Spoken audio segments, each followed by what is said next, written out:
Miliarder itu mengikuti ART-nya dan melihatnya di bawah jembatan bersama anak-anaknya. Yang tertua mengungkapkan semuanya. Surya Aditama sudah 3 minggu memperhatikan sesuatu yang tidak tahu bagaimana ia harus menyebutnya. Bukan sesuatu yang konkret, bukan kesalahan di dapur, bukan noda di lantai, bukan keluhan, bukan keterlambatan. Itu adalah sesuatu pada Maria. Sesuatu yang perlahan-lahan pergi darinya, seperti cahaya lilin yang padam saat seseorang membiarkan jendela terbuka, perlahan, tanpa suara, tanpa ada yang menyadarinya, sampai nyala api hampir tidak ada. Tangan adalah yang pertama. Surya melihatnya menyajikan sarapan untuk ketiga anak kembarnya pada suatu Senin pagi dan berhenti di pintu dapur karena tangan Maria merah, pecah-pecah, kulit di buku-buku jarinya mengelupas, seolah-olah ia telah merendamnya dalam air es selama berjam-jam. Ia menyajikan 3 piring buah dengan ketelitian yang sama seperti biasanya. Pisang dipotong melingkar untuk Budi, apel dipotong dadu untuk Ari, mangga tanpa biji untuk Dewi. Namun tangannya gemetar saat meletakkan sendok, dan jari-jarinya mengepal dengan kekakuan sesuatu yang sakit. Kemudian matanya, kantung mata yang selalu ada pada Maria, kantung mata normal seorang wanita yang bekerja. Sejak pukul 6 pagi, kantung mata itu berubah, menjadi sesuatu yang berbeda, sesuatu yang lebih dalam, lebih gelap, warna memar yang tidak sembuh. Mata itu sendiri tenggelam ke dalam wajah, seolah tengkorak menyerap apa yang tersisa dari dirinya. Dan pakaiannya, pakaian yang sama di balik seragam, selalu sama, blus abu-abu dan celana panjang hitam yang setiap minggu semakin longgar karena Maria semakin kurus di dalamnya seperti pohon yang kehilangan daun di musim yang bukan musim gugur. Surya tidak mengatakan apa-apa.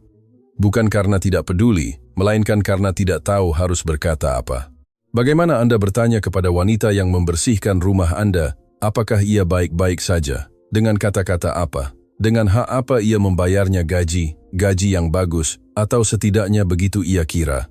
Dan ia datang tepat waktu dan pergi tepat waktu, dan ketiga anak kembar itu sudah mandi dan diberi makan dan rumah itu bersih tanpa celah. Dan itu saja yang perlu Surya ketahui, atau yang ingin ia ketahui, atau yang ia izinkan untuk ia ketahui. Pada suatu Kamis pukul 11 pagi, tubuh Maria memutuskan bahwa ia tidak sanggup lagi. Ia berada di dapur, menyiapkan susu botol Dewi. Ketiga anak kembar itu berusia 4 tahun, dan Dewi masih minum susu hangat sebelum tidur siang karena ia yang termuda dari ketiganya dengan selisih 11 menit. Dan karena Maria tahu bahwa susu hangat membuatnya tidur lebih nyenyak, meskipun tidak ada yang memintanya untuk tahu itu, atau untuk mengingatnya, atau untuk menyiapkan susu botol dengan suhu yang tepat yang disukai Dewi. Maria berdiri di depan kompor, mengaduk susu dengan satu tangan, sementara dengan tangan lainnya, ia menopang dirinya pada tepi konter, karena kakinya gemetar sejak pagi, dan lantai dapur bergerak di bawahnya, seolah rumah itu berada di kapal. Susu botolnya jatuh lebih dulu, lalu lututnya, lalu seluruh tubuhnya. Suara yang dibuat Maria saat jatuh ke lantai dapur adalah suara kering, tanpa peredam. Suara seseorang yang ambruk tanpa menopang tangan, karena tubuh sudah tidak punya kekuatan bahkan untuk melindungi diri dari jatuh. Susu tumpah di ubin, susu botol berguling hingga ke kaki meja, dan Maria tergeletak di lantai dengan mata tertutup dan wajah pucat pasi dan seragam, menutupi tubuh yang beratnya kurang dari yang seharusnya untuk wanita 31 tahun. Surya menemukannya 40 detik kemudian. Ia datang dari meja kerjanya dengan telepon di tangan dan folder daftar belanja bulanan di supermarket di bawah lengannya.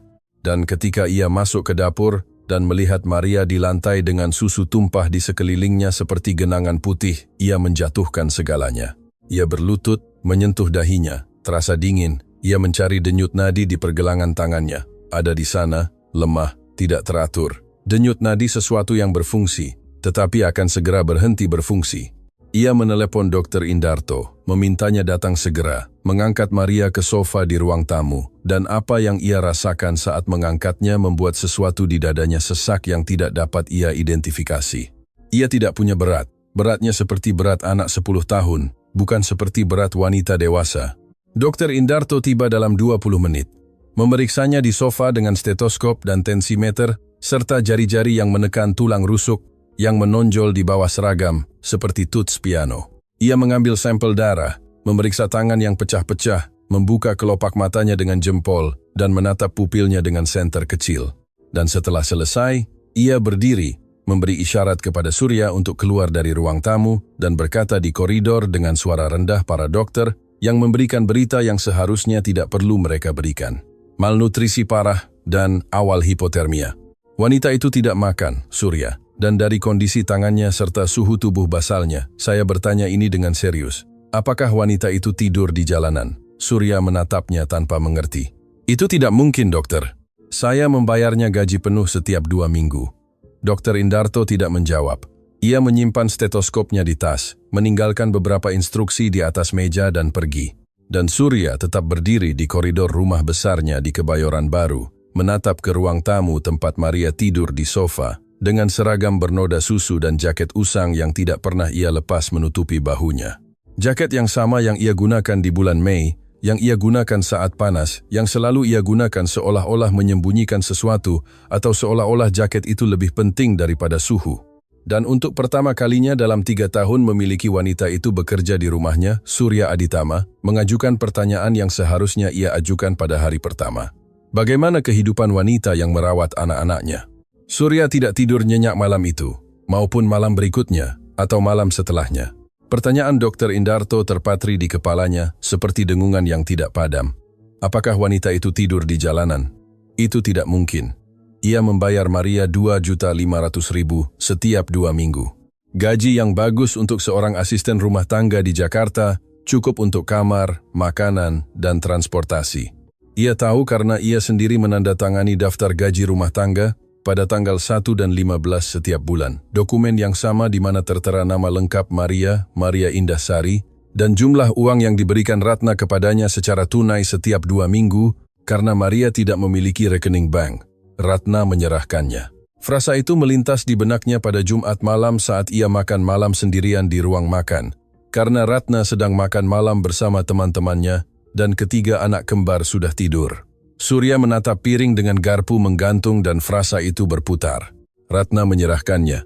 Ia menandatangani daftar gaji, tetapi Ratna yang memberinya uang. Ia tidak pernah melihat transaksinya, tidak pernah hadir, tidak pernah bertanya kepada Maria apakah ia menerima apa yang seharusnya. Karena, mengapa ia harus bertanya? Istrinya yang mengurus rumah, istrinya yang ia percaya. Pada Sabtu itu Maria datang pukul 7 pagi. Seperti setiap hari Sabtu, ia menyiapkan sarapan, memandikan ketiga anak kembar, meninggalkan dapur bersih tanpa celah, dan pada pukul 12 siang, ketika gilirannya selesai, ia melepas seragamnya di ruang ART, mengenakan blus abu-abu dan celana panjang hitam dan jaket yang tidak pernah ia lepas dan keluar melalui pintu belakang rumah besar dengan tas plastik di tangan. Surya melihatnya keluar dari jendela ruang kerjanya di lantai 2. Ia menunggu 30 detik, mengambil kunci mobil dan mengikutinya. Maria berjalan 4 blok di trotoar perumahan Kebayoran Baru hingga ke jalan utama. Surya mengikutinya dengan mobil dari kejauhan, 3 mobil di belakang, merasa konyol dan bersalah pada saat yang bersamaan. Konyol karena ia adalah pria 40 tahun yang mengikuti ART-nya, seperti seorang detektif film, dan bersalah karena fakta bahwa ia perlu mengikutinya untuk mengetahui bagaimana ia hidup, berarti bahwa dalam 3 tahun ia tidak pernah peduli untuk bertanya. Maria naik bus kota di halte Jalan Sudirman. Surya mengikutinya dengan mobil. Bus itu melintasi kota ke arah timur, melewati Monas, melewati Kota Tua, dan setiap kilometer jalanan semakin menyempit, trotoar semakin rusak, fasad semakin kusam. Maria turun di sebuah halte dekat Jalan Jatinegara dan berjalan 3 blok ke halte lain, tempat ia naik bus kedua yang menuju selatan, menuju permukiman yang Surya hanya tahu dari berita surat kabar, ketika ada banjir, atau ketika ditemukan mayat di sungai. Bus kedua meninggalkannya di jalanan tanpa aspal di daerah kumuh dekat Kali Ciliwung. Surya memarkir mobil 2 blok di belakang dan mengikutinya berjalan kaki, berjalan di trotoar tanah dengan lubang dan genangan air kotor serta bau selokan yang membakar hidungnya.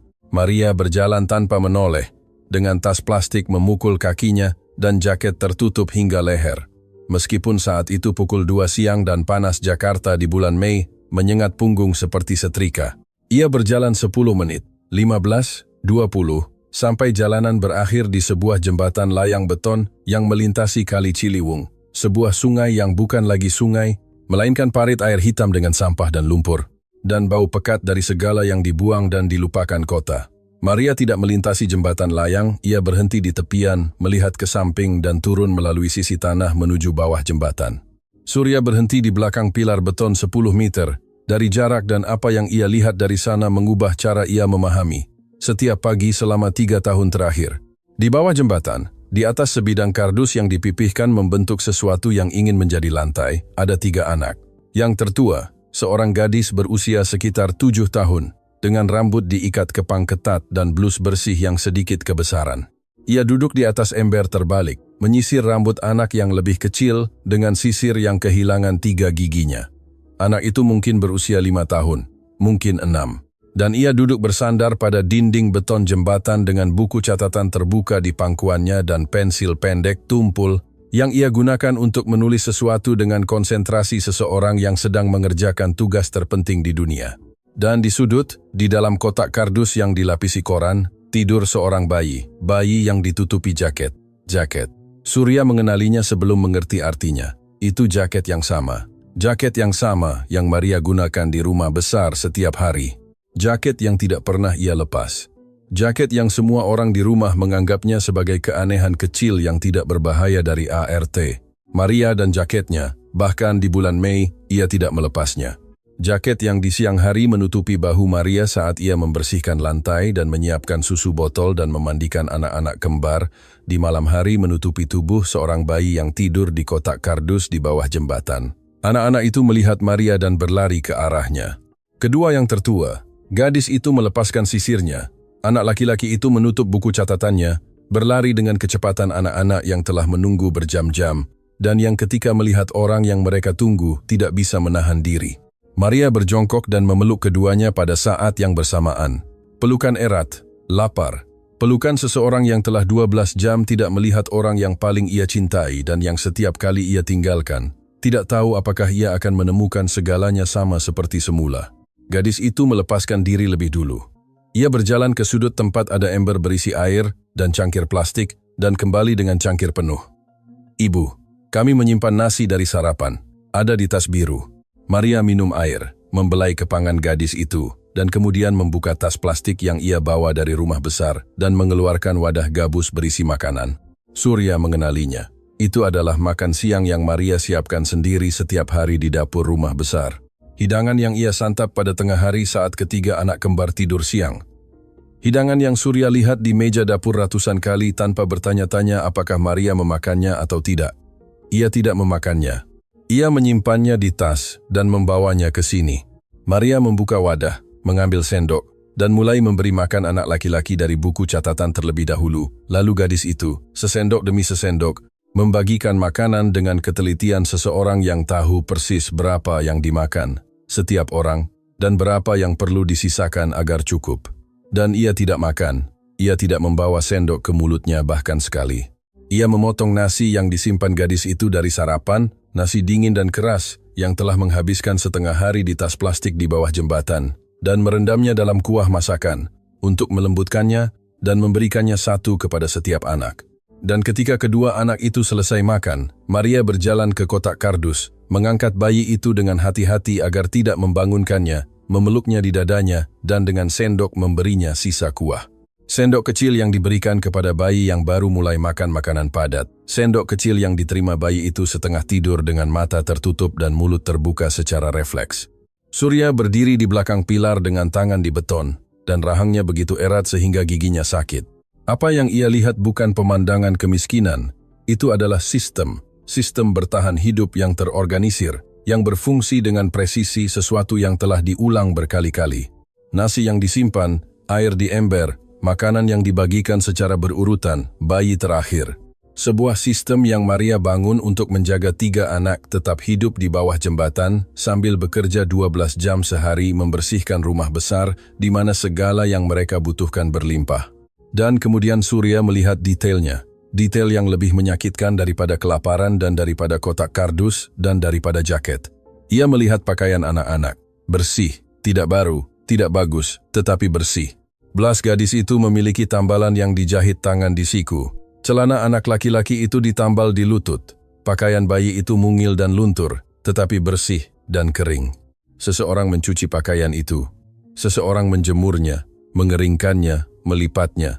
Seseorang menjaga martabat 3 anak yang tinggal di jalanan seolah-olah mereka tinggal di rumah. Ia melihat ke sudut, di samping dinding jembatan. Ada tas kain berisi buku. Punggung buku menonjol, usang, dengan sudut-sudut terlipat, tetapi diatur berdasarkan ukuran. Ada kotak pensil terbuka dengan 3 pensil pendek dan sebuah rautan. Ada plastik transparan yang terhampar di atas kardus untuk melindunginya dari kelembaban. Ada wadah bertutup tempat mereka mungkin menyimpan nasi agar tidak dimakan tikus. Maria memberi makan anak-anaknya dengan makanan yang tidak ia makan. Ia memberikan jaketnya agar mereka tidur. Ia mencuci pakaian mereka di suatu tempat yang Surya tidak bisa bayangkan. Ia menjaga buku-buku mereka terorganisir dan pensil-pensil siap dan tugas-tugas terbarukan. Ia hidup di bawah jembatan dan mempertahankan struktur sebuah rumah di mana tidak ada rumah. Dan ia datang setiap pagi pukul 7 ke rumah besar di Kebayoran Baru, dengan seragam disetrika dan senyum malu-malu dan tangan pecah-pecah karena mencuci pakaian di air dingin. Dan tidak ada seorang pun, tidak Surya, tidak Ratna, tidak dokter, tidak ada seorang pun yang bertanya dari mana ia datang atau kemana ia pergi. Surya bersandar pada pilar, menutup mata dan merasakan sesuatu yang tidak punya nama, tetapi mirip dengan rasa malu yang dikalikan dengan 3 tahun tidak bertanya, dikalikan dengan setiap sarapan yang Maria sajikan sementara anak-anaknya makan nasi dingin, dikalikan dengan setiap malam, di mana ia tidur di spray katun mewah, sementara seorang bayi tidur di kotak kardus, ditutupi oleh jaket ibunya. Ia membuka mata, mengusap wajahnya dengan tangan, dan ketika ia akan melangkah maju, putri dari kepangan itu melihatnya. Ia melihatnya berdiri di belakang pilar dengan pakaian yang tidak cocok dengan permukiman itu, dan wajah yang tidak cocok dengan dunia itu, dan matanya, mata gelap, tegas, serius, dengan cara yang tidak sesuai dengan usianya 7 tahun. Menatapnya dengan tatapan seseorang yang mengenali ancaman sebelum dinyatakan. Gadis itu berdiri, menempatkan dirinya di depan saudara-saudaranya, dan menatap Surya tanpa berkedip, menunggu dengan tinju mengepal dan kepangan ketat, dan postur seorang gadis yang telah belajar bahwa orang asing yang muncul di dekat rumahmu, meskipun rumahmu di bawah jembatan, tidak pernah membawa sesuatu yang baik. Maria melihatnya 3 detik setelah putri duduk di kardus dengan Jojo. Dipelukannya memberinya sendok terakhir kuah, ketika ia merasakan perubahan pada tubuh putrinya, kekakuan, postur, tinju dan mengangkat pandangannya ke arah yang putri lihat. Dan ketika ia melihat Surya Aditama berdiri di belakang pilar jembatan layang dengan kemeja kerjanya dan sepatu kulitnya, dan wajah pria yang baru saja melihat sesuatu yang tidak dapat ia proses, warna hilang dari wajahnya seperti air yang mengalir di saluran pembuangan. Ia bangkit dari kardus dengan Jojo masih di pelukannya. Bayi itu terbangun dengan gerakan itu, dan mulai mengeluarkan suara lembut, bukan tangisan, melainkan keluhan. Keluhan anak berusia 1,5 tahun yang sedang tidur, dan sekarang merasakan bahwa sesuatu telah berubah pada tubuh ibunya. Ketegangan, getaran, jantung berdetak begitu kencang, sehingga bayi itu bisa merasakannya di telinganya. "Tuan," kata Maria, dan kata itu pecah, terbelah 2 oleh ketakutan. Ketakutan total seseorang yang baru saja kehilangan satu-satunya yang tersisa, rahasia yang menopang segalanya. "Tuan, tolong jangan pecat saya. Saya tahu saya seharusnya memberitahu Anda.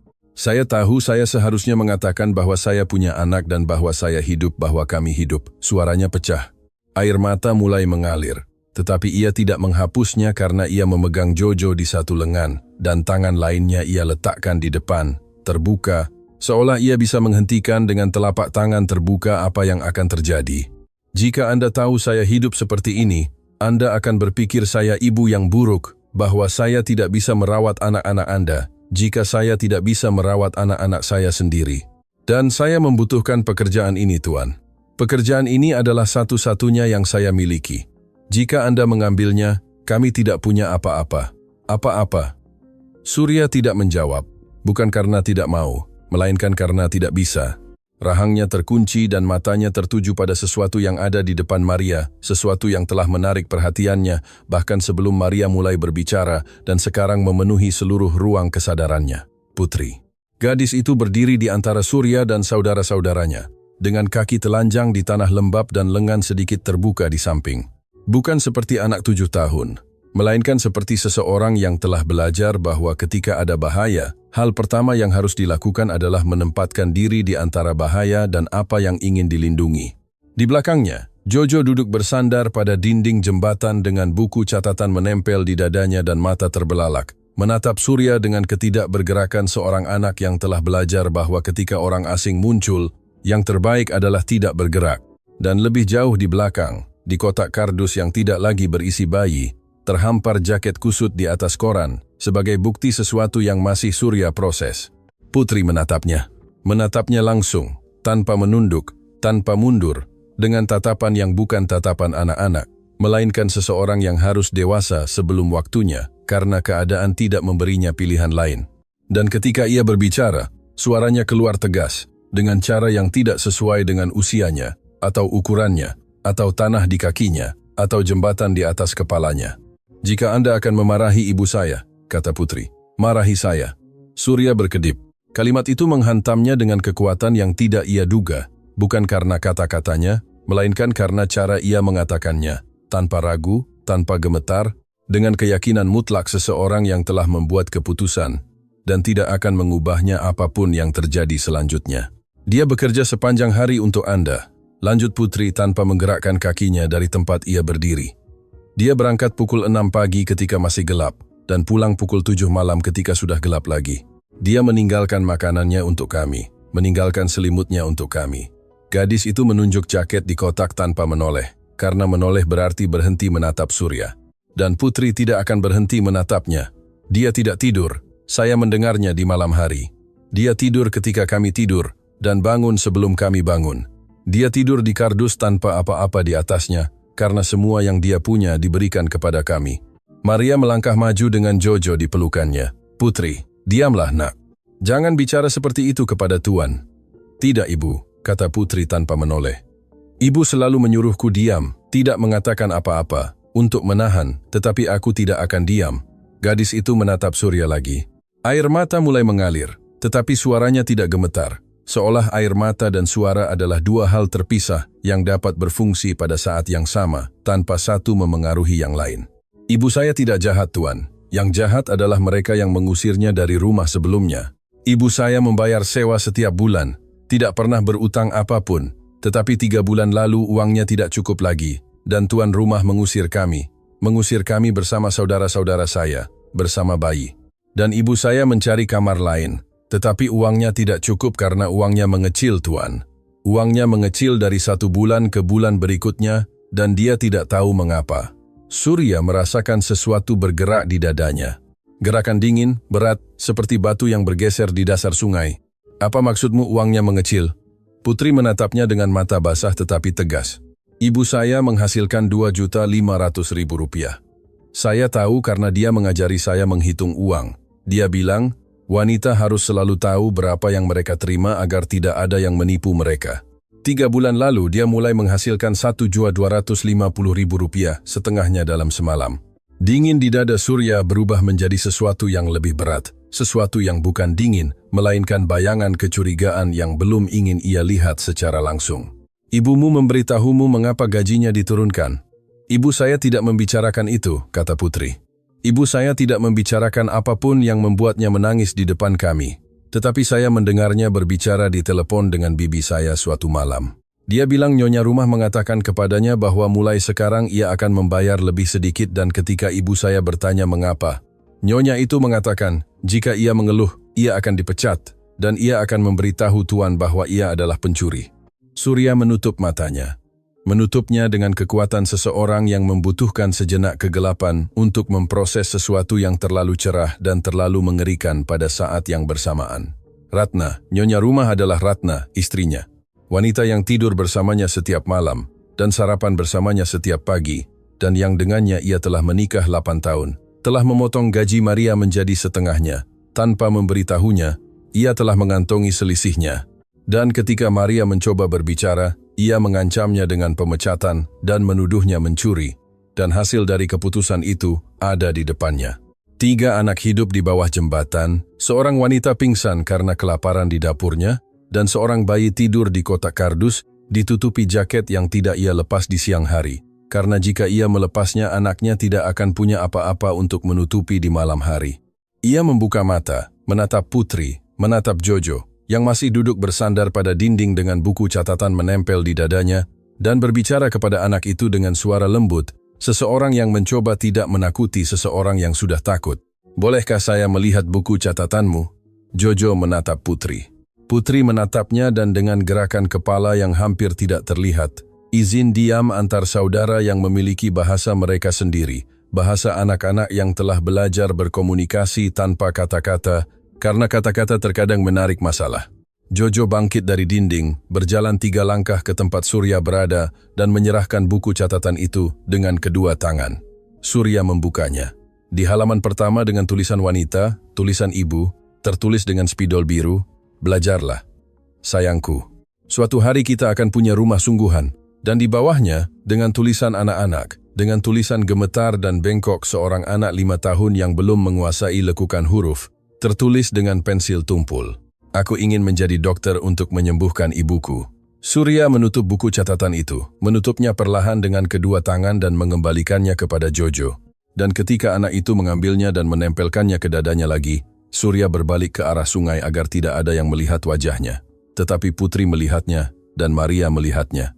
Dan apa yang mereka lihat adalah seorang pria 40 tahun menangis dalam diam di depan sungai air hitam, dengan bahu bergetar dan tangan mengepal di samping dan rahang bergetar karena sesuatu yang bukan dingin, melainkan akumulasi dari segala yang telah ia lihat dalam 1 jam terakhir. Kardus-kardus, kotak, jaket, makanan yang dibagikan, buku-buku yang teratur, pensil tumpul, 9 kata di buku catatan seorang anak 5 tahun yang ingin menjadi dokter untuk menyembuhkan wanita yang membunuh dirinya sendiri demi menjaganya tetap hidup. Surya mengusap wajahnya dengan lengan kemejanya, berbalik, berjalan ke tempat Maria berada, dan tanpa berkata apa-apa ia melepas jaketnya.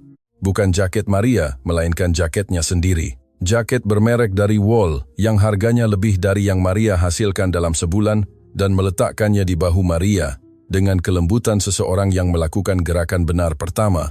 Setelah 3 tahun gerakan absen, Maria menatapnya dengan mata merah dan Jojo dipelukannya dan jaket Surya di bahunya dan ketakutan masih di wajahnya, tetapi bercampur sekarang dengan sesuatu yang mirip kebingungan. Kebingungan seseorang yang mengharapkan pukulan dan menerima hal lain. Surya berjongkok di depan kotak kardus, menatapnya. Ia melihat koran kusut yang berfungsi sebagai kasur. Ia melihat bekas yang ditinggalkan tubuh Bagus di kardus karena terlalu sering tidur. Ia bangkit, berjalan ke Maria, merentangkan lengannya, dan Maria setelah sejenak keraguan seorang wanita yang telah 3 tahun tidak percaya siapapun, karena terakhir kali ia percaya seseorang gajinya dipotong setengah, menyerahkan Bagus kepadanya. Surya menggendong bayi itu, memeluknya di dadanya dengan kecanggungan seorang pria yang memiliki anak kembar 3 berusia 4 tahun, tetapi tidak pernah menggendong anak orang lain. Dan Bagus beradaptasi dengannya, dengan mudahnya bayi yang tidak membedakan antara kaya dan miskin, dan hanya membedakan antara lengan yang menopang dan lengan yang tidak. Ia menatap Putri. Gadis itu masih berdiri di tempat yang sama dengan tinju di samping, dan kepangan ketat dan mata basah, tetapi kering pada saat yang bersamaan, dengan postur seseorang yang masih tidak tahu apakah yang terjadi baik atau buruk dan tidak akan menurunkan kewaspadaan sampai yakin. "Tidak ada yang akan memarahi ibumu," kata Surya menatap matanya. "Tidak akan lagi." Putri tidak menjawab, tidak bergerak. Ia menatapnya sedetik lagi dengan mata yang telah melihat terlalu banyak untuk usia 7 tahun dan sesuatu mengendur di wajahnya. Bukan senyuman, belum, tetapi tanda pertama bahwa ketegangan yang telah mengeraskan rahangnya mulai mereda. "Ayo," kata Surya, "ambil barang-barang kalian. Kalian ikut denganku." Putri menatap ibunya. Maria menatap Surya dan di wajah Maria terlintas sesuatu yang belum berupa rasa terima kasih, melainkan sesuatu sebelum rasa terima kasih, sesuatu yang mirip dengan kelegaan, seseorang yang telah menahan napas selama berbulan-bulan, dan akhirnya melepaskan napas. Putri adalah yang pertama bergerak. Ia berjalan ke dinding jembatan, mengambil tas kain berisi buku, kotak pensil, tas berisi pakaian bersih. Ia melipat plastik yang melindungi kardus. Ia menyimpan sisir bergigi 3 di saku celananya, dan mengambil dari lantai tas plastik supermarket yang Surya belum lihat sebelumnya. Sebuah tas kusut diikat dengan simpul yang Putri bawa dengan kedua tangan dan yang ia tempelkan ke tubuhnya dengan hati-hati seseorang yang membawa sesuatu yang lebih berharga dari segalanya. Surya tidak tahu apa yang ada di tas itu. Ia tidak bertanya. Ia berjalan menuju mobil dengan Bagus di satu lengan dan tas buku di lengan lainnya. Dan di belakangnya berjalan Maria dengan Jojo di tangan dan Putri di akhir barisan, menoleh ke belakang untuk terakhir kalinya, untuk memastikan mereka tidak meninggalkan apapun, karena anak-anak yang hidup dengan ketiadaan belajar, bahwa tidak ada yang ditinggalkan. Perjalanan pulang memakan waktu 40 menit. 40 menit, di mana Surya mengendarai mobil di jalan-jalan yang sama, yang Maria lalui 2 kali sehari dengan bus, jalanan tanpa aspal di daerah Kumuh, dekat Kali Ciliwung, lalu jalan Jatinegara, lalu pusat kota, lalu jalan-jalan berpepohonan di Kebayoran Baru, dan setiap kilometer yang dilalui mobil menuju Kebayoran Baru, kontras semakin jelas. Trotoar semakin rapi, fasad semakin dicat, pohon-pohon semakin banyak, dan dunia bertransformasi menjadi dunia tempat Surya tinggal, dan yang berjarak 40 menit dan alam semesta yang jauh dari tempat Maria tidur bersama anak-anaknya di atas kardus. Maria duduk di kursi penumpang depan dengan Bagus tidur di pelukannya, dan pandangan tertuju pada jalan, tanpa berbicara, dengan postur seseorang yang masih tidak tahu apakah yang terjadi nyata atau apakah ia akan terbangun di bawah jembatan dengan koran menempel di pipi dan suara sungai kotor sebagai alarm. Di belakang, Jojo duduk dengan buku catatan di pangkuannya dan wajah menempel di jendela, menatap rumah-rumah yang lewat dengan mata selebar piring. Karena seorang anak 5 tahun yang tidur di bawah jembatan, tidak tahu bahwa ada rumah dengan taman dan garasi dan pagar dicat putih. Dan menemukannya secara tiba-tiba saat mobil melaju 60 km. Jam seperti menemukan bahwa dunia lebih besar dan lebih tidak adil dari yang ia bayangkan.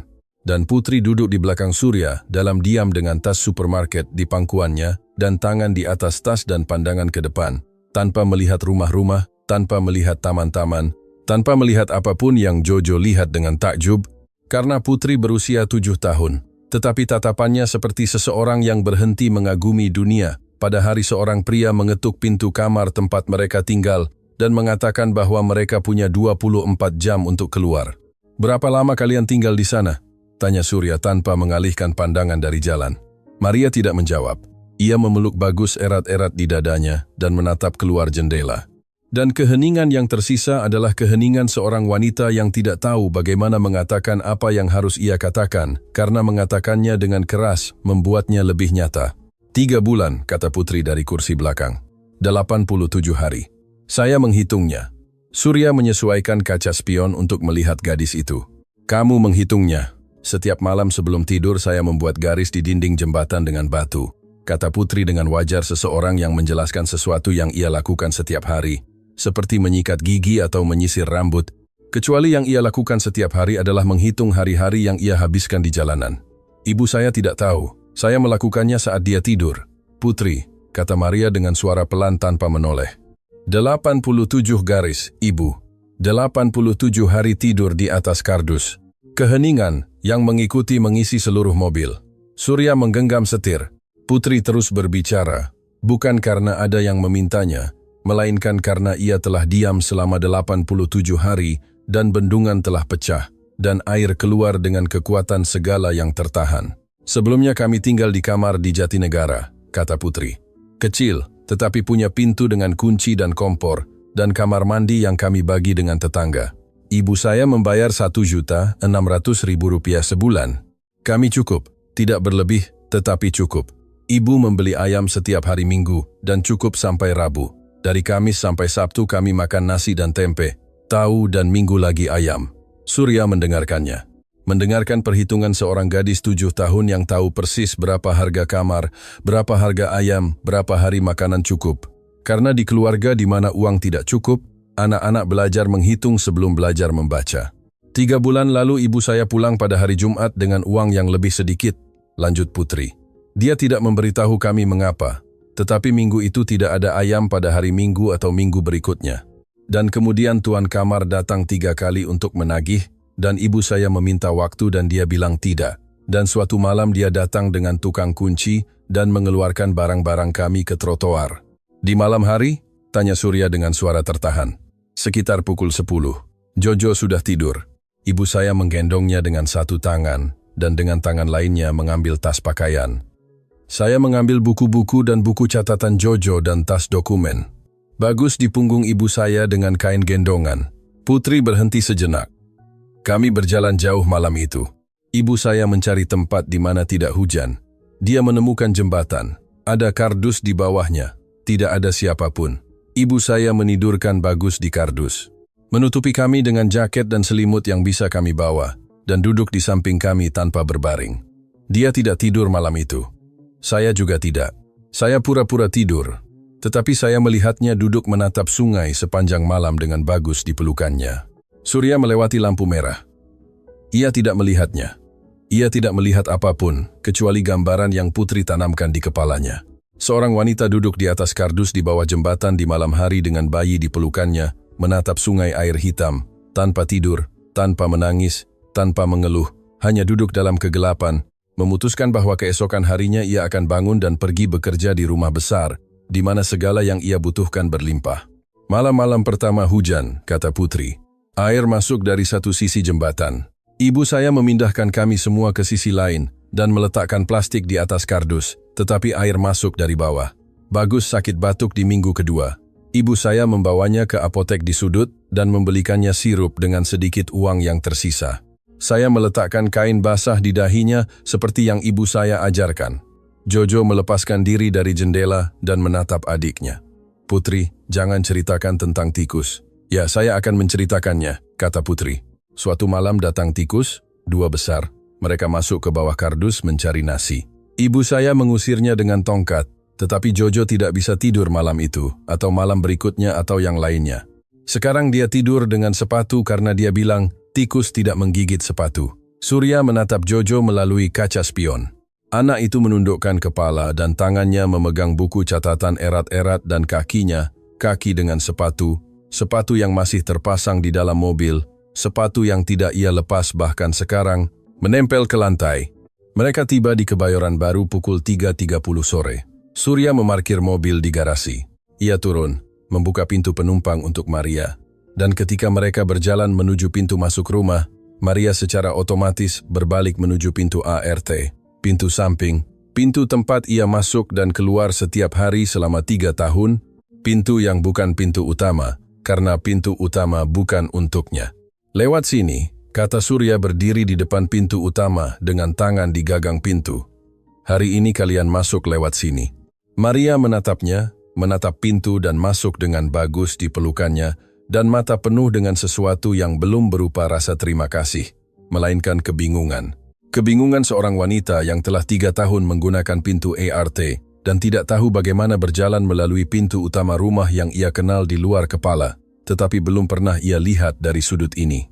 Apa yang terjadi dalam 3 jam berikutnya adalah sesuatu yang Surya amati dari pinggir dengan perut melilit dan mata terbuka lebar, karena setiap detail mengungkapkan sesuatu yang seharusnya ia ketahui dan tidak ia ketahui. Maria memandikan ketiga anak di kamar mandi tamu, satu persatu, dengan air hangat yang disentuh anak-anak seolah-olah itu sesuatu yang luar biasa. Jojo meletakkan tangannya di bawah pancuran air dan menatap ibunya dengan ekspresi yang tidak akan pernah Surya lupakan. Ekspresi seorang anak 5 tahun yang menemukan bahwa air bisa keluar hangat. Putri mencuci rambutnya sendiri, berdiri di pancuran, dengan mata tertutup dan kepala ke belakang, dan tangan menggosok sampo dengan efisiensi orang dewasa. Karena Putri telah berbulan-bulan tanpa sampo dan tanpa air hangat dan tanpa pancuran, tetapi ia tidak lupa bagaimana melakukannya. Dengan cara yang sama, ia tidak melupakan apapun yang diajarkan ibunya. Dan Bagus menangis ketika air menyentuh punggungnya, bukan karena sakit, melainkan karena terkejut. Kejutan seorang bayi yang hanya mengenal air dingin dari ember dan tidak tahu bahwa ada suhu lain. Maria memakaikan mereka pakaian bersih, pakaian yang ia bawa di tas, pakaian yang sama yang ditambal dan diperbaiki, tetapi bersih, selalu bersih. Surya menyuruh Mbok Sumi, ART lain yang datang pada hari Sabtu, untuk membeli pakaian baru untuk ketiga anak itu. Mbok Sumi kembali dengan tas-tas belanja, dan Putri menatap pakaian baru tanpa menyentuhnya, dengan tangan di samping, dengan ekspresi seseorang yang tidak tahu apakah ia bisa mengambil apa yang ditawarkan kepadanya, karena ia tidak pernah ditawari apapun. Itu untukmu, kata Surya. Putri menatap ibunya. Maria mengangguk dengan mata merah, dan Putri mengambil blas itu dengan kedua tangan, dan melihatnya seperti melihat hal-hal penting. Dengan saksama, dengan hati-hati, dengan keseriusan seorang gadis yang tahu berapa harga setiap barang, karena ia telah melihat ibunya menghitung koin dalam kegelapan di bawah jembatan. Ketiga anak kembar Surya turun tangga pukul 4 sore setelah bangun tidur siang. Budi adalah yang pertama melihat mereka. Ia berhenti di anak tangga terakhir. Ia melihat ketiga anak itu duduk di meja dapur makan sup hangat dan berteriak ke atas, "Ari, Dewi, turun." Mereka anak-anak Maria. Dia selalu menceritakan tentang mereka kepada kita. Dan ketiganya turun berlari dan duduk di meja bersama anak-anak Maria dan makan bersama 6 anak di sekitar meja dengan piring sup. Dan Surya bersandar di dinding dapur, menatap pemandangan itu dengan rahang yang tegang, karena anak-anak kembarnya tahu bahwa Maria punya anak dan ia tidak. Anak-anak kembarnya yang berusia 4 tahun tahu lebih banyak tentang kehidupan wanita yang merawat mereka daripada dirinya yang menandatangani daftar gaji setiap 2 minggu. Pukul 8 malam, anak-anak Maria tidur di kamar tamu. Jojo tidur dalam 3 menit, tenggelam di bantal, dengan kedalaman yang hanya dicapai anak-anak yang telah berbulan-bulan tidur di kardus dan tiba-tiba menemukan bahwa tempat tidur itu ada. Bagus tidur di pelukan Maria, di tempat tidur, tanpa kotak, tanpa koran, tanpa dinginnya beton di bawah kardus. Tetapi Maria menutupi Bagus dengan jaketnya. Jaket usang, tua, yang berbau rumah besar di siang hari dan berbau jembatan di malam hari. Ia menutupi Bagus dengan jaket itu, meskipun ruangan hangat dan selimut cukup, karena jaket itu bukan lagi hanya jaket, itu adalah janji bahwa ibunya dekat, bau sisa-sisa rumah ketika tidak ada lagi rumah. Putri adalah yang terakhir tidur. Ia masuk ke tempat tidur dengan tas supermarket di samping bantal. Maria menyuruhnya meninggalkannya di meja. Putri mengatakan tidak. Maria tidak mendesak. Ia mengenal putrinya. Ia mengenal kekeras-kepalaan itu, yang bukan kekeras-kepalaan, melainkan naluri perlindungan.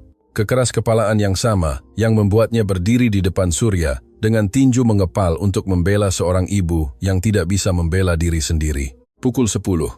Dengan rumah yang sunyi dan ke-6 anak tertidur, Surya duduk di meja kerjanya di lantai 2, membuka komputer, masuk ke sistem akuntansi rumah tangga, sistem tempat ia mencatat semua pengeluaran rumah tangga, daftar gaji, pembayaran kepada pemasok.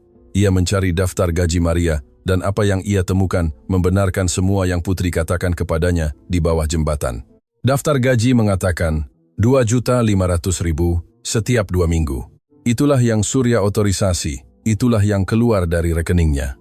Tetapi ketika ia membuka file pengeluaran yang dikelola Ratna, file pengeluaran rumah tangga variabel, yang termasuk pembelian supermarket, tukang kebun, binatu, dan pembayaran tunai kepada staf, ia menemukan sesuatu yang seharusnya tidak ada di sana. Penarikan 2 mingguan sebesar 1.250.000 di bawah kategori kompensasi pribadi selama 3 bulan terakhir. Ratna Wijoyo, Rp1.250. 000 setiap 2 minggu yang Ratna bayarkan kepada dirinya sendiri dengan uang yang ia ambil dari Maria. Surya melakukan perhitungan. 3 bulan, 6 kali gaji 2 mingguan, 1.250.000 setiap kali, 7.500.000. Ratna telah mencuri 7.500.000 rupiah dari seorang wanita yang menghasilkan 2.500.000 rupiah. Inononon, yang memiliki 3 anak, yang tidak memiliki suami, yang tidak memiliki keluarga di Jakarta, yang tidak memiliki apa-apa kecuali pekerjaan, dan martabat untuk menjaga anak-anaknya tetap bersih dan diberi makan dan bersekolah, dengan setengah dari uang yang seharusnya. Dan ketika uang tidak lagi cukup untuk kamar dan Maria diusir bersama ketiga anaknya ke jalanan, Ratna terus duduk di meja makan untuk makan malam bersama Surya, seolah tidak terjadi apa-apa. Ia terus menghabiskan uang di restoran dan tas dan salon. Ia terus hidup di rumah besar di Kebayoran Baru, sementara wanita yang ia curi tidur di bawah jembatan dengan bayi yang ditutupi jaket. Surya menutup komputer, mematikan lampu dan tetap duduk dalam kegelapan ruang kerjanya, dengan tangan terkunci dan rahang yang tegang, dan kepastian bahwa wanita yang tidur 10 meter darinya di kamar utama bukanlah wanita yang ia kira ia nikahi. Pukul 2 pagi ia bangun untuk minum segelas air. Ia turun ke dapur dalam diam, tanpa menyalakan lampu, dibimbing oleh kebiasaan 3 tahun di rumah yang sama. Dan ketika ia tiba di dapur, ia menemukan seseorang duduk di konter. Putri, dengan kaki menggantung dari bangku karena tidak sampai ke lantai, dengan tas supermarket di pangkuannya, Dengan mata terbuka dalam kegelapan, menatap ke arah jendela dapur yang menghadap taman yang diterangi lampu luar dengan ekspresi seorang gadis yang tidak bisa tidur karena telah 3 bulan tanpa atap dan tiba-tiba punya atap dan dinding, dan tempat tidur dan selimut, dan otaknya tidak tahu bagaimana memproses perbedaannya. Tidak bisa tidur? Tanya Surya, duduk di bangku di sebelahnya. Putri menggelengkan kepala. Apakah kamu takut? Tidak, kata Putri. Hanya saja tempat tidurnya terlalu lembut dan saya merasa aneh. Di bawah jembatan saya cepat tidur karena lelah. Di sini saya tidak lelah dan tempat tidurnya begitu lembut sehingga saya tidak tahu bagaimana berbaring. Surya menatapnya. Ia melihat tas supermarket di pangkuannya. Apa yang kamu bawa di sana, Putri? Putri menekan tas itu. Menatapnya dengan mata menyipit, mengevaluasinya, mengukurnya dengan tatapan seseorang yang telah belajar untuk tidak percaya dan membutuhkan waktu sejenak untuk memutuskan apakah kali ini berbeda. Dan setelah hening yang berlangsung selama keputusan penting, 3 detik, 4, 5, ia berbicara. Ibu saya selalu mengatakan satu hal, kata Putri. Kebenaran selalu membutuhkan bukti, Putri. Jika tidak punya bukti, kebenaranmu tidak bernilai. Gadis itu menatap tas itu. Ibu saya menyimpan semua tanda terima yang ia terima ketika dibayar. Semuanya, sejak ia mulai bekerja di sini. Ia menyimpannya di tas plastik dan saya menyimpannya di tas saya, karena ibu saya bilang dokumen penting harus disimpan oleh orang yang dipercaya. Surya merasakan udara di dapur menjadi lebih berat. Di sini ada semua tanda terima dari 3 bulan terakhir, kata Putri membuka sedikit tas agar Surya bisa melihat isinya. Kertas-kertas terlipat, tanda terima gaji tulisan tangan Ratna, masing-masing dengan tanggal dan jumlah dan tanda tangan Maria. Masing-masing mengatakan 1.250.000. Tetapi ibu saya mengajari saya bahwa sebelumnya dia dibayar 2.500.000 rupiah. Nyonya rumah mulai memberinya setengahnya. Dan ketika ibu saya bertanya, Nyonya itu mengatakan, jika ia berbicara, ia akan dipecat. Dan ia akan memberitahu Tuan bahwa ia mencuri. Ibu saya tidak mencuri, Tuan. Ibu saya tidak pernah mencuri apapun. Ibu saya bahkan tidak memakan makanan dari rumah ini. Dia membawanya untuk kami. Surya mengulurkan tangan. Bolehkah saya melihatnya? Putri menatapnya. Ia menekan tas itu sejenak lagi. Dan kemudian, dengan kelambatan seseorang yang menyerahkan sesuatu yang ia lindungi selama 87 malam di bawah jembatan, ia mengendurkan tangan dan menyerahkan tas itu. Surya membukanya, mengeluarkan tanda terima, menyebarkannya di konter dapur, satu persatu. 6 tanda terima dari 6 kali gaji 2 mingguan, masing-masing dengan tulisan tangan Ratna yang sama, masing-masing dengan jumlah yang sama, 1.250.000. Masing-masing dengan tanda tangan Maria yang gemetar, dan tanggal serta catatan pembayaran 2 mingguan layanan rumah tangga. 6 kertas yang menceritakan kisah lengkap tentang apa yang telah terjadi. Seorang wanita kaya mencuri setengah gaji seorang wanita miskin selama 3 bulan, dan wanita miskin itu tidak mengatakan apa-apa karena wanita kaya itu mengancamnya. Dan hasilnya adalah 3 anak tidur di atas kardus di bawah jembatan, sementara seorang bayi menggunakan jaket dewasa sebagai selimut. Putri, kata Surya, dengan suara pelan menatap tanda terima di konter. Besok saya akan membutuhkanmu untuk meminjamkan saya kertas-kertas ini sebentar. Anda akan mengembalikannya? Saya akan mengembalikannya kepadamu. Anda berjanji? Surya menatapnya. Menatap mata seorang gadis 7 tahun yang telah menyimpan 6 tanda terima selama 3 bulan di bawah jembatan karena ibunya mengajarinya bahwa kebenaran membutuhkan bukti, yang telah tidur dengan tas plastik di bawah kepalanya sebagai bantal agar tidak ada yang mengambilnya, yang telah membawa tas itu dari kardus ke mobil dan dari mobil ke tempat tidur, dan yang sekarang duduk di dapur yang harganya lebih mahal dari semua yang telah keluarga itu hasilkan dalam hidupnya, menawarkan bukti-bukti yang bisa mengubah segalanya dengan imbalan satu hal, agar dikembalikan kepadanya. Saya berjanji, kata Surya. Putri mengangguk, turun dari bangku, berjalan menuju pintu dapur, dan sebelum keluar ia berbalik dan mengatakan sesuatu yang Surya dengar seolah itu adalah vonis. Ibu saya tidak butuh Anda menyelamatkannya, Tuan. Ibu saya menyelamatkan kami sendiri. Yang dibutuhkan ibu saya adalah seseorang melihat kebenaran dan kebenaran ada di kertas-kertas itu. Ia berjalan di koridor dalam diam, dengan kaki telanjang di lantai marmer yang dingin dan punggung lurus seorang gadis yang baru saja menyerahkan hal paling berharga yang ia miliki, dan menghilang dalam kegelapan kamar tamu, tempat ibu dan saudara-saudaranya tidur untuk pertama kalinya dalam 87 malam, di bawah atap yang bukan dari beton. Ratna turun tangga pada Minggu pukul 9 pagi dengan jubah sutra terpasang dan rambut diikat sanggul longgar dan wajah tanpa riasan. Seseorang yang berharap menemukan dapur kosong, kopi siap dan koran di konter. Apa yang ia temukan adalah hal lain. Keenam anak duduk di sekitar meja dapur, ketiga anak kembar di satu sisi, Budi, Ari dan Dewi, dan anak-anak Maria di sisi lain, Putri, Jojo dan Bagus, di kursi bayi yang Surya keluarkan dari lemari, karena itu adalah kursi bayi yang tidak lagi digunakan Dewi dan yang dibutuhkan Bagus.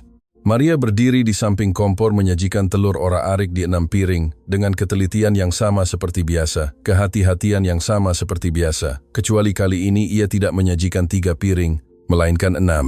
Dan 3 piring tambahan itu adalah untuk anak-anaknya sendiri, yang untuk pertama kalinya dalam 87 hari, sarapan telur hangat di meja dengan taplak. Ratna berhenti di pintu masuk dapur. Pandangannya menyapu pemandangan itu dengan kecepatan seseorang yang memproses sesuatu yang tidak ada dalam rencananya.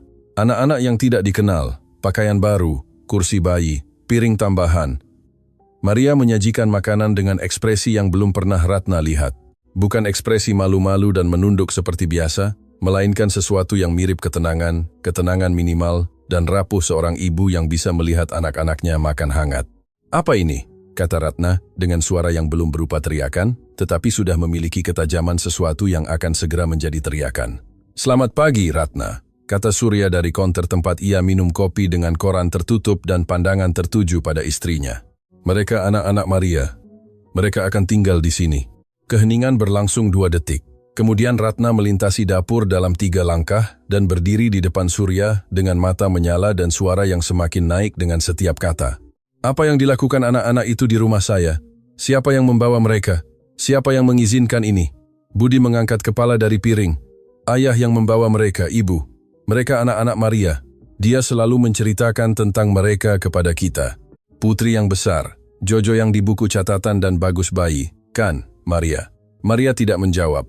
Ia tetap berdiri di samping kompor dengan wajan di tangan dan mata tertuju pada lantai. Karena kehadiran Ratna di dapur mengaktifkan refleksi yang sama yang telah aktif selama 3 bulan setiap kali ia berada di dekatnya. Refleksi untuk mengecilkan diri, tidak memenuhi ruang, menghilang. "Surya," kata Ratna menurunkan suaranya ke nada yang lebih buruk daripada teriakan, karena itu adalah nada yang ia gunakan ketika menghitung, ketika mengukur, ketika memilih kata-kata sebagai alat. "Saya ingin berbicara denganmu di ruang tamu sekarang." Surya meletakkan kopinya di konter, bangkit, berjalan ke ruang tamu. Ratna menutup pintu di belakang mereka, dan sebelum Surya bisa duduk, ia sudah berbicara dengan kecepatan seseorang yang perlu mengendalikan narasi sebelum lepas dari kendalinya. "Saya tidak tahu apa yang dikatakan wanita itu kepadamu, atau cerita apa yang ia ciptakan, tetapi anak-anak itu tidak bisa tinggal di sini. Ini rumah kita, Surya, rumah keluarga kita. Bukan penampungan, bukan tempat berlindung bagi anak-anak pembantu. Jika Maria punya masalah pribadi, biarkan ia menyelesaikannya sendiri. Kita membayarnya untuk bekerja, bukan untuk membawa keluarganya tinggal bersama kita."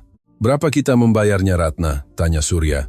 Pertanyaan itu keluar dengan ketenangan seseorang yang sudah tahu jawabannya dan yang mengucapkannya bukan untuk mencari informasi, melainkan untuk mengamati reaksi orang yang harus menjawabnya. Dan reaksi itu persis seperti yang Surya duga. Sebuah kedipan minimal, hampir tidak terlihat, yang berlangsung 1/10 detik, tetapi yang mengandung segalanya. Kejutan, perhitungan, kalibrasi ulang, seseorang yang baru saja mengerti bahwa percakapan tidak berjalan seperti yang ia kira. "2.500.000 setiap 2 minggu, kata Ratna. Tanpa berkedip lagi, itulah yang selalu kita bayarkan padanya. Dan itulah yang Anda serahkan kepadanya. Tentu saja, setiap 2 minggu, 2.500.000. 000 penuh. Mau kemana Anda, Surya?" Surya menatapnya. Menatapnya dengan tatapan seorang pria yang menghabiskan malam memeriksa angka di komputer dan menemukan kolom yang mengatakan kompensasi pribadi, dan yang sekarang perlu mendengar kebohongan lengkap dari mulut istrinya sebelum menghancurkannya dengan kebenaran. "Kemana-mana," kata Surya. "Saya hanya ingin Anda mengkonfirmasi bahwa Anda membayarnya 2.500.000 rupiah. "Ya, Surya, 2.500.000 penuh. Puas?" Surya mengangguk. Ia tidak mengatakan apa-apa lagi tentang topik itu. Dan keheningan itu, Keheningan terhitung seorang pria yang punya bukti, tetapi memilih untuk tidak menunjukkannya dulu. Itulah yang mengubah nada Ratna, karena Ratna mengenali keheningan dan tahu bahwa keheningan Surya lebih berbahaya daripada kata-katanya. Saya ingin anak-anak itu pergi hari ini, kata Ratna mengubah strategi, kembali menyerang langsung. Dan saya ingin Maria mengerti bahwa tugasnya adalah membersihkan rumah ini, bukan menempatkan keluarganya di sini. Maria dan anak-anaknya akan tinggal, kata Surya. Jika mereka tinggal, saya akan pergi. Itu keputusanmu. Ratna menatapnya. Ancaman perceraian adalah kartu terkuatnya. Selalu begitu dalam setiap diskusi, dalam setiap ketidaksepakatan. Kemungkinan untuk pergi adalah senjata yang Ratna keluarkan ketika ia perlu menang, karena ia tahu bahwa Surya takut akan perpisahan, skandal, kekacauan perpisahan. Tetapi kali ini wajah Surya tidak berubah, tidak tegang, tidak ragu, tidak menunduk, dan itu membuatnya tidak stabil. Saya akan pergi, Surya, dan saya akan membawa anak-anak kembar. Kamu tidak akan membawa siapapun. Mereka anak-anakku, mereka anak-anak kita, dan tidak ada hakim yang akan memberimu hak asuh ketika melihat apa yang kamu lakukan. Kalimat itu jatuh di ruang tamu seperti koin di atas meja kaca. Ratna terdiam. Wajahnya berubah. Beralih dari strategi ke ketakutan dalam sekejap, ketakutan cepat dan tajam seseorang yang mendengar sesuatu yang tidak ia duga, dan yang membutuhkan 3 detik untuk menghitung berapa yang diketahui orang lain dan berapa yang ia duga.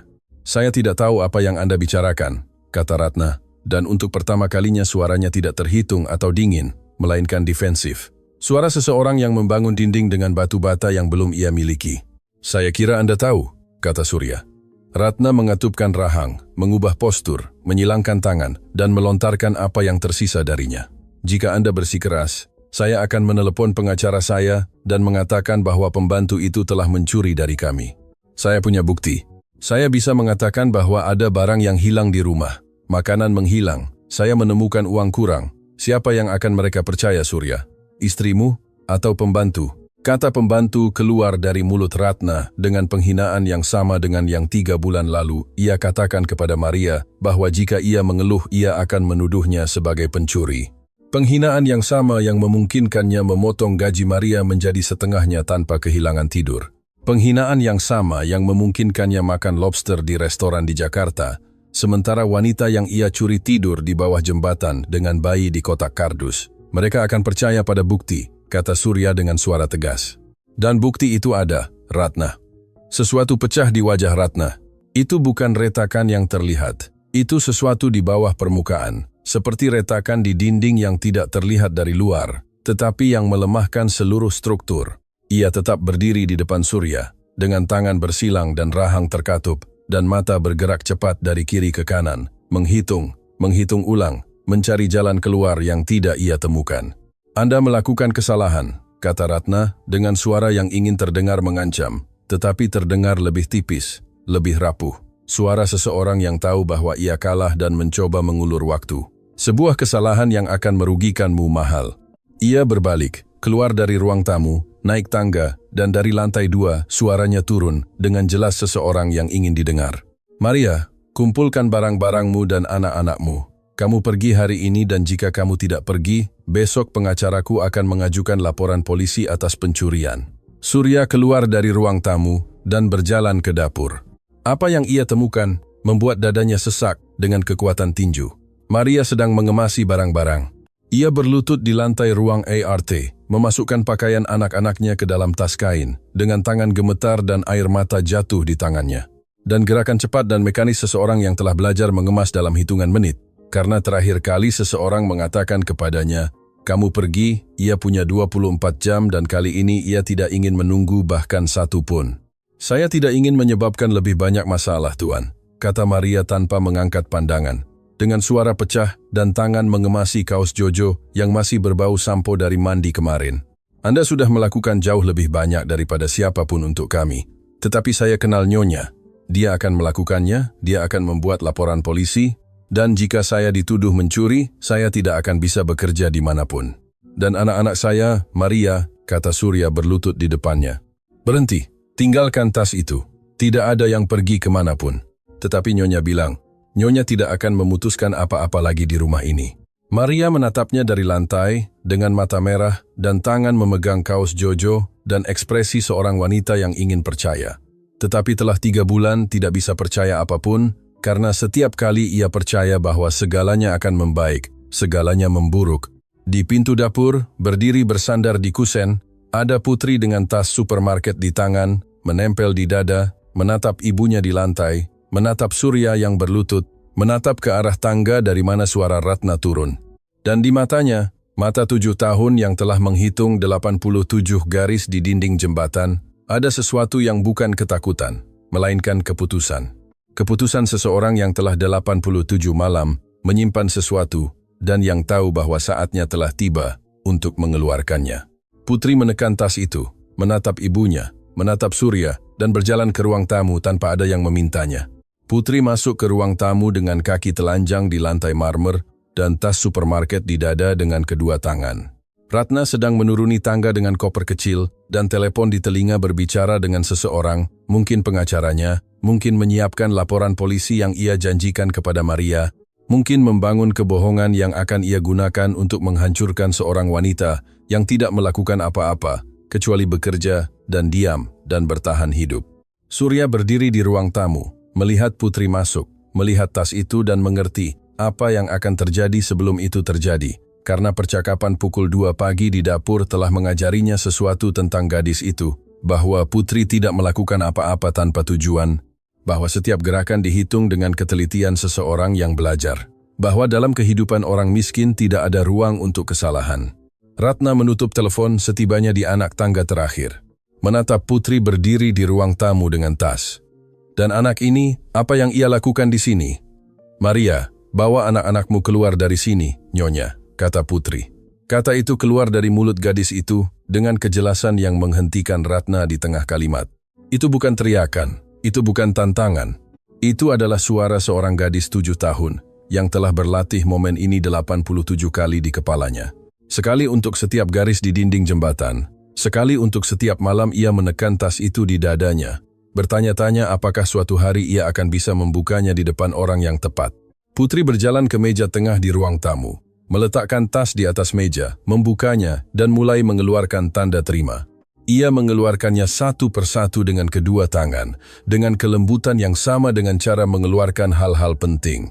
Tidak cepat, tidak sekaligus, melainkan perlahan, hati-hati, menempatkan setiap kertas di atas meja kaca dengan kesungguhan seseorang yang meletakkan bukti di meja hakim. 6 tanda terima, 6 kali gaji 2 mingguan, 6 kertas terlipat 4 yang telah bertahan 3 bulan di bawah jembatan, di dalam tas plastik, di dalam tangan seorang gadis yang melindunginya, seperti anak-anak lain melindungi mainan favorit. Ibu saya tidak bohong, kata Putri dengan suara tegas dan mata terpaku pada Ratna. Ibu saya tidak pernah bohong. Ibu saya tidak pernah mencuri. Ini buktinya. Ratna menatap tanda terima. Wajahnya melewati 3 ekspresi dalam 2 detik. Kebingungan, pengakuan, dan kepanikan. Kebingungan karena tidak menyangka seorang gadis 7 tahun memiliki dokumen. Pengakuan karena ia melihat tulisan tangannya sendiri di setiap tanda terima, jumlahnya, tanggalnya, tanda tangan Maria yang ia sendiri suruh tanda tangani setiap 2 minggu ketika ia menyerahkan setengah dari yang seharusnya. Dan kepanikan, karena ia mengerti pada saat itu bahwa apa yang ada di atas meja adalah bukti yang seharusnya tidak ada, bukti yang ia kira tidak ada. Karena siapa yang menyimpan tanda terima ketika hidup di bawah jembatan? Maria menyimpannya. Maria menyimpan setiap kertas yang diberikan kepadanya. Karena seorang wanita yang tumbuh tanpa apa-apa belajar bahwa kertas adalah satu-satunya pembelaan yang dimiliki orang miskin terhadap perkataan orang kaya. Dan ia memberikannya kepada Putri, karena Putri adalah orang yang paling bisa dipercaya, yang ia kenal, lebih bisa dipercaya daripada orang dewasa manapun, lebih bisa dipercaya daripada bank manapun, lebih bisa dipercaya daripada laci terkunci manapun. Karena Putri berusia 7 tahun dan memiliki kegarangan binatang yang melindungi apa yang dipercayakan kepadanya dengan nyawanya. Ratna mengulurkan tangan ke arah tanda terima, gerakan cepat, naluriah. Tangan seseorang yang ingin menghilangkan bukti sebelum terlambat. Tetapi Surya lebih cepat. Ia meletakkan tangannya di atas kertas sebelum Ratna menyentuhnya, mengambilnya dari meja dan mengeluarkan telepon dari sakunya. Ia memotret masing-masing, keenamnya, satu persatu. dengan tanggal terlihat, dengan jumlah terlihat, dengan tulisan tangan Ratna terlihat, dengan tanda tangan Maria terlihat. 6 foto yang disimpan di cloud secara otomatis dan yang tidak bisa lagi dihapus, dirobek, atau disangkal. 7.500.000, kata Surya menyimpan teleponnya dan menatap Ratna dengan ketenangan yang lebih menghancurkan daripada teriakan apapun. 6 kali gaji 2 mingguan, 1.250.000, yang kamu ambil setiap kali, 7.000. 5.000 yang kamu curi dari seorang wanita yang menghasilkan 2.500.000 rupiah, yang memiliki 3 anak, yang tidak memiliki suami, yang tidak memiliki keluarga, yang tidak memiliki apa-apa, kecuali pekerjaan ini. 7.500.000 rupiah yang kamu gunakan untuk makan malammu di restoran dan tas-tasmu dan salonmu, sementara ia tidur di bawah jembatan dengan bayi di kotak kardus ditutupi jaket karena tidak punya selimut. Ratna tidak menjawab.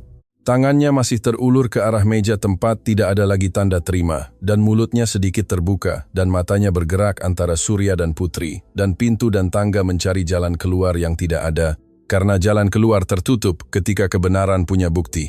Dan ketika ia bertanya kepadamu mengapa, lanjut Surya, kamu mengancamnya. Kamu bilang jika ia berbicara kamu akan memecatnya dan akan memberitahuku bahwa ia mencuri. Kamu menutup mulutnya dengan ketakutan. Kamu membiarkannya memilih antara diam dan tetap di jalanan, atau berbicara dan kehilangan pekerjaan. Dan ia diam. Ia diam selama 3 bulan. Ia diam sementara anak-anaknya tidur di kardus dan makan nasi dingin. Ia diam sementara ia pingsan karena kelaparan di dapurku, menyajikan susu botol untuk putriku. Ruang tamu sunyi. Jenis keheningan yang ada setelah kebenaran mengisi seluruh ruang, dan tidak ada tempat lagi untuk hal lain. Putri masih berdiri di samping meja dengan tangan di samping, dan pandangan tertuju pada Ratna tanpa kebencian, tanpa balas dendam, dengan ekspresi seorang gadis yang baru saja menyelesaikan satu-satunya misi yang ia miliki dan yang sekarang menunggu untuk melihat apa yang terjadi dengan kebenaran ketika akhirnya memiliki bukti. Maria muncul di pintu ruang tamu. Ia berdiri di kusen dengan Bagus di pelukannya, dan Jojo berpegangan pada celananya, dan mata merah dan wajah basah air mata. Karena ia telah mendengar segalanya dari dapur. Setiap kata Putri, setiap angka Surya, setiap keheningan Ratna dan apa yang ada di wajahnya bukan rasa malu atau takut, melainkan sesuatu yang Maria tidak izinkan dirinya rasakan selama 3 bulan, perasaan bahwa seseorang melihatnya. Ratna menatap Maria, menatap wanita yang ia curi 7.500. 000 berdiri di pintu dengan bayi di pelukan dan seorang anak berpegangan pada kakinya dan pakaian bersih yang selalu bersih, dan martabat yang selalu utuh. Dan apa yang melintas di wajah Ratna bukan penyesalan, itu adalah ketidaknyamanan seseorang yang melihat dirinya tercermin di mata orang yang ia sakiti dan tidak bisa menahan tatapan. Besok pengacaraku datang, kata Surya. Kamu akan mengembalikan setiap rupiah dan kamu akan menandatangani apapun yang harus kamu tandatangani. Malam ini kamu pergi. Ratna naik tangga tanpa menjawab, mengemas 2 koper, memanggil taksi dan keluar dari rumah besar di Kebayoran Baru. Pukul 11 pagi di hari Minggu, dengan pintu yang sama yang ia masuki 8 tahun lalu, kecuali kali ini tidak ada yang mengantarnya ke pintu, tidak ada yang membawa koper-kopernya, dan tidak ada yang mengucapkan selamat tinggal. Ketiga anak kembar tidak mengerti mengapa ibu mereka pergi dengan koper. Surya memberitahu mereka bahwa ibu perlu beberapa hari di luar. Budi bertanya apakah Maria dan anak-anaknya akan tinggal. Surya mengatakan, ya, dan Budi memegang tangan Jojo dan menariknya ke ruang tamu dan berkata, ayo, saya tunjukkan mobil-mobilan saya, dengan wajar seorang anak 4 tahun yang bagi mereka segalanya sederhana. Orang yang tetap tinggal adalah orang yang penting. Ke-6 anak berkumpul di ruang tamu sore itu. Ketiga anak kembar menunjukkan kepada Jojo mainan yang mereka miliki, dan Jojo melihatnya dengan ekspresi yang sama dengan saat ia melihat air hangat, ekspresi seseorang yang menemukan bahwa ada hal-hal yang dianggap biasa oleh anak-anak lain. Putri duduk di sofa dengan Dewi di pangkuannya dan membacakan cerita dengan kesabaran seorang gadis yang telah bertahun-tahun membacakan cerita kepada saudara-saudaranya dan yang tidak membedakan antara saudara kandung dan saudara pinjaman. Dan Bagus merangkak di lantai ruang tamu mengejar bola yang Santiago gelindingkan berulang kali. Dan setiap kali Bagus menangkapnya, Santiago bertepuk tangan dan Bagus tertawa dengan tawa bayi yang memenuhi rumah dengan sesuatu yang tidak bisa diisi oleh furnitur dan gorden dan lantai marmer. Surya menatap mereka dari pintu ruang tamu. 6 anak, 3 yang memiliki segalanya, dan 3 yang tidak memiliki apa-apa, bermain bersama di lantai, seolah perbedaan itu tidak ada. Karena bagi anak-anak perbedaan itu tidak ada. Perbedaan adalah penemuan orang dewasa yang anak-anak belum belajar untuk melihatnya. Malam itu, ketika keenamnya tertidur, Surya turun ke dapur. Maria ada di sana duduk di bangku yang sama tempat Putri duduk malam sebelumnya dengan tangan di konter dan mata menatap taman melalui jendela dan jaket terlipat di pangkuannya. Karena Bagus sudah tidur di tempat tidur dan tidak lagi membutuhkan jaket, tetapi Maria tetap meletakkannya di pangkuannya, seperti menyimpan barang-barang yang tidak lagi berfungsi seperti dulu, tetapi yang terlalu berarti untuk dilepaskan. Surya duduk di sampingnya, tidak berbicara. Maria tidak berbicara dan keheningan yang mereka bagi adalah keheningan pertama dalam 3 tahun yang tidak dipenuhi hal-hal yang tidak diketahui satu pihak dan tidak bisa dikatakan oleh pihak lain. Itu adalah keheningan yang bersih, keheningan 2 orang yang akhirnya berada di sisi kebenaran yang sama. 8 bulan kemudian, di sebuah jalan yang tenang di Jatinegara, permukiman yang sama tempat Maria tinggal sebelum Ratna memotong gajinya dan dunianya runtuh. Ada sebuah rumah kecil dengan pintu biru dan jendela, yang menghadap ke halaman belakang tempat ada jemuran dan pot basil dan tidak lebih, tetapi bagi Maria dan anak-anaknya itu lebih besar dari rumah besar manapun, karena itu milik mereka. Surya membayar sewa 6 bulan pertama dan renovasi lengkap, pengecatan, perpipaan, kompor baru, pemanas air, agar Jojo tidak perlu lagi menemukan bahwa air hangat itu ada. Maria mengatakan ia tidak bisa menerimanya. Surya mengatakan itu bukan hadiah, melainkan utang. Utang seorang pria yang menandatangani daftar gaji selama 3 tahun tanpa memverifikasi bahwa uang itu sampai ke tempat yang seharusnya. Maria menerimanya dengan syarat bahwa ketika ia stabil, ia akan membayar sewanya sendiri. Surya menerima syarat itu mengetahui bahwa Maria akan memenuhinya karena Maria memenuhi semua yang ia katakan. Itu adalah sesuatu yang ia pelajari terlalu terlambat dan tidak akan ia lupakan. Putri masuk sekolah anak-anak kembar di kelas 3 dan di bulan kedua ia adalah siswa terbaik di kelas. Guru memberitahu Surya di rapat orang tua bahwa Putri memiliki sesuatu yang belum pernah ia lihat dalam 30 tahun mengajar, sebuah disiplin yang tidak berasal dari tekanan, melainkan dari keyakinan.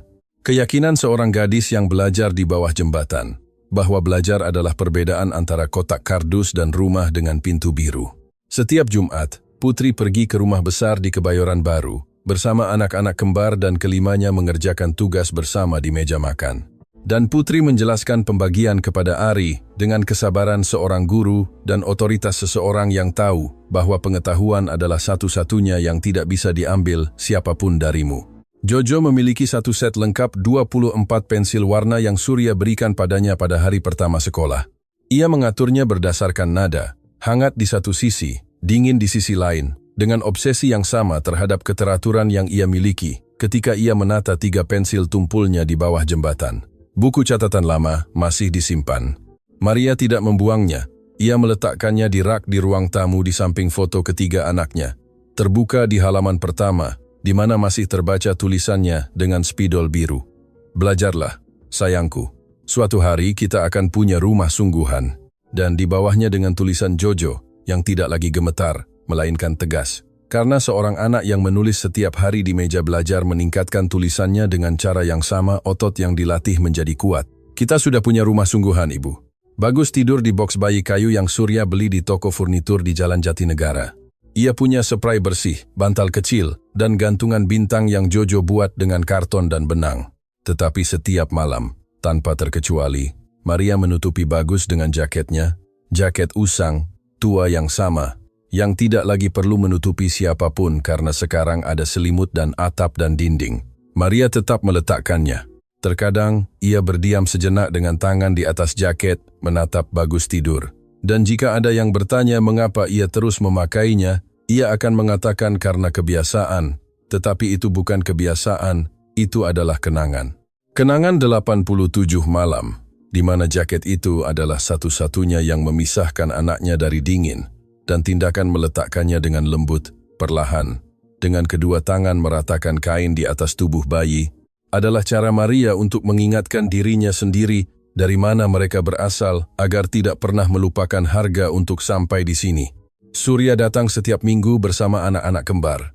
Keenam anak bermain di halaman rumah biru dengan wajar yang sama seperti mereka bermain pada hari pertama di ruang tamu rumah besar, tanpa membedakan, tanpa mengukur, tanpa menghitung siapa yang punya lebih banyak dan siapa yang punya lebih sedikit.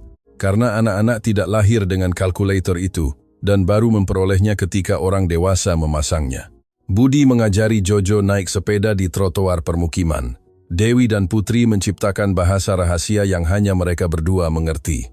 Ari membuat ekspresi lucu kepada Bagus, sampai bayi itu tertawa dengan tawa yang memenuhi seluruh halaman. Dan Maria terus bekerja di rumah besar, bukan karena tidak punya pilihan, melainkan karena ia mau. Ia datang pukul 7, pulang pukul 4. Surya menyesuaikan jadwalnya agar ia bisa menjemput anak-anaknya dari sekolah, dan ketiga anak kembar menyambutnya setiap pagi dengan kegembiraan yang sama seperti biasa, karena bagi mereka Maria bukan pembantu, melainkan orang yang merawat mereka, yang memotong buah sesuai selera masing-masing, yang tahu bahwa Dewi membutuhkan susu hangat dan bahwa Santiago takut lebah, dan bahwa Budi tidak makan sayuran hijau, kecuali Maria memotongnya sangat kecil sehingga tidak terlihat. Maria tahu segalanya tentang anak-anak itu. Ia selalu tahu. Bedanya sekarang ada orang lain yang juga tahu. Di meja kerja lantai 2 rumah besar, di laci tempat sebelumnya Surya menyimpan faktur supermarket dan kontrak dengan pemasok, kini ada sebuah objek yang tidak termasuk dalam kategori akuntansi manapun. Itu adalah kotak kardus, kecil, pipih, dengan sudut-sudut terlipat dan noda lembab di satu sisi, dan koran kusut masih menempel di dasar. Kotak tempat Bagus tidur 87 malam di bawah jembatan di atas Kali Ciliwung. Surya membawanya dari jembatan pada hari ia kembali mengambil barang-barang yang tersisa, membersihkannya, menyimpannya, dan menempelkan, ditutup bagian dalam sebuah foto yang Maria kirimkan kepadanya melalui telepon pada suatu minggu. Keenam anak duduk di halaman rumah biru, dengan kaki menggantung dari pagar rendah dan tangan melingkari bahu yang di sampingnya. Putri di satu ujung dengan wajah seriusnya, dan Bagus di ujung lain di pangkuan Budi. Dan keempat, di tengah tersenyum dengan senyum anak-anak yang tidak tahu bahwa mereka sedang difoto dan karena itu tersenyum sungguh-sungguh. Di bawah foto itu, dengan tulisannya, Surya menulis, "Agar tidak pernah melupakan apa yang tidak kulihat."